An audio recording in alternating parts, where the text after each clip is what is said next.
This year will begin the third season of a rebuild for the Oklahoma City Thunder.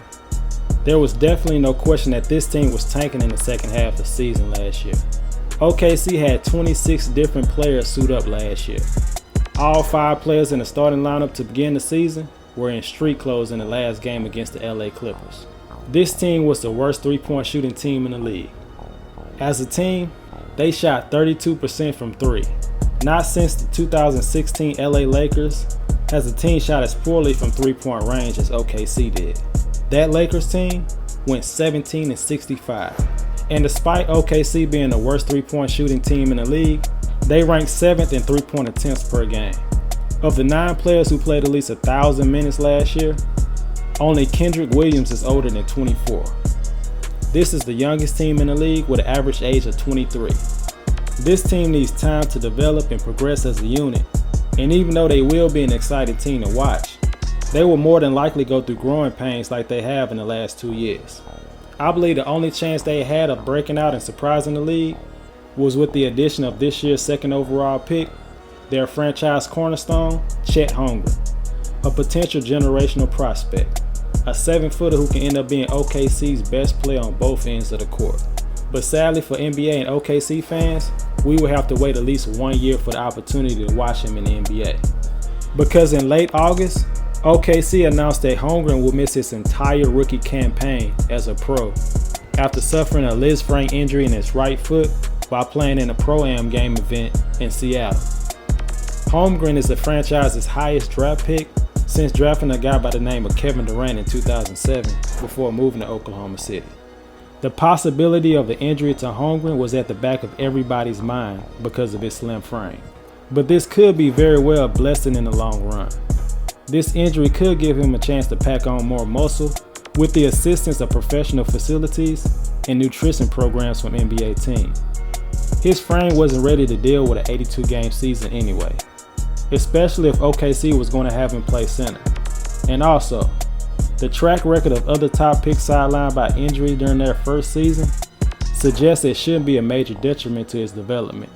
Players like Ben Simmons, Blake Griffin, and Joel Embiid were able to bounce back from their injuries and become the players they were supposed to be for the most part. Playing without Holmgren could affect the team's outlook this upcoming season. Without him, OKC will more than likely spend another year battling for lottery position, despite having a handful of core players already in place. Most of the moves they made this offseason was during the NBA draft. They ended up selecting 4 players in the 2022 NBA draft, which included 3 lottery picks. They have had great opportunities to build a nice young core, and it starts with players like their 4th-year guard, Gilgeous-Alexander, and last year's 6th overall pick, Josh Giddey. Shai is one of the best players in the entire league to never make an All-Star appearance. He has steadily improved every year, and he played like one of the best guards in the league after the All-Star break. He averaged a career-high 24 points per game to go along with 6 assists and 5 rebounds. That scoring average is now the highest ever in a single season for a Canadian player. I feel if Holmgren was healthy and ready to play this season, Shai will have a great chance to make his first All-Star appearance. On draft night last year, a lot of fans thought OKC made a mistake by selecting Josh Giddey so high in the draft. But this guy will go on to win 4 straight Western Conference Rookie of the Month trophies, and he joins Luka Doncic as the only players in NBA history with multiple triple-doubles as a teenager. He definitely should have been a first-team All-Rookie selection instead of being on the second team. OKC will most likely continue to run a hybrid offense with Shai Gilgeous and Josh Giddey splitting time initiating the offense. Shai has bounced between the point guard position and 2 guard positions since he was drafted, and he tends to lean towards the 2 guard spot because of his scoring tendencies. Giddey had a breakout rookie season, and he showed flashes of brilliance as a distributor, but he will definitely need to work on his perimeter shooting. That will help maximize his passing abilities.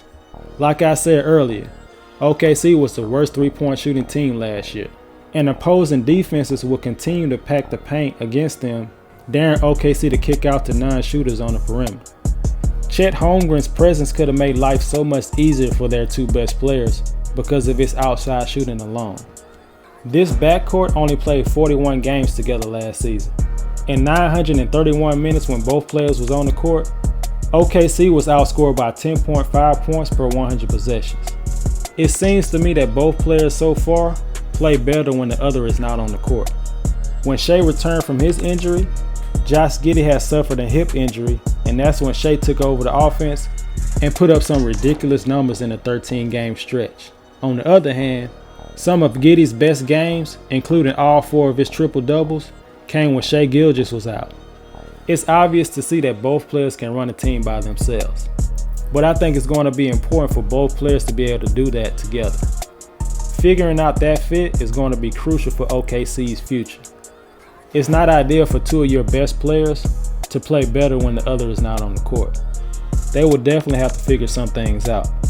Lou Dort is another young guy that this team is very high on. He upped his per game scoring average from 14 points to 17, while increasing his effective field goal percentage from 47% to 49%. The 22-year-old is known for his defensive abilities first, but he has improved as an overall scorer ever since he came to the league. OKC signed Dort to a 5-year deal worth $87 million on June 30th. This news came a day after OKC declined his $1.9 million team option, but they wasted no time re-signing him at the beginning of free agency. There are so many young players on this team that could rise up and get solid minutes this season. You have Trey Mann, who showed some potential as a scorer and a shooter last season. You also have Alexei Pokusevski, both Jalen Williamses, Ousmane Dieng, and Darius Bazley. This is what happens when a team just tries to trade everything away for draft picks. You get yourself in a situation where you have a lot of first-round picks that you can't properly evaluate because there's just not enough minutes to go around. Nevertheless, if OKC finishes with around 20 to 25 wins this season, it's safe to bet they'll have top 3 lottery odds to land the #1 pick in the 2023 NBA draft, and have a chance to draft the most anticipated draft prospect in the last decade. The future is looking up for OKC, but don't expect too much from them this season. I have OKC finishing in 12th place in the Western Conference with a 26-56 record. Even without Chet Holmgren, OKC fans should still be excited about the development of the young guys on this team. Josh Giddey and Shai Gilgeous-Alexander are both high-level players. They just got to figure out how to maximize their impact when both of them are on the court together. It would be nice to see this team not automatically go into tank mode after the All-Star break, like they have done the last 2 years. But nevertheless, this team is likely to be in the lottery again because the West is loaded like it always is, and this franchise will have to wait a couple of years before they can legitimately contend for a playoff spot.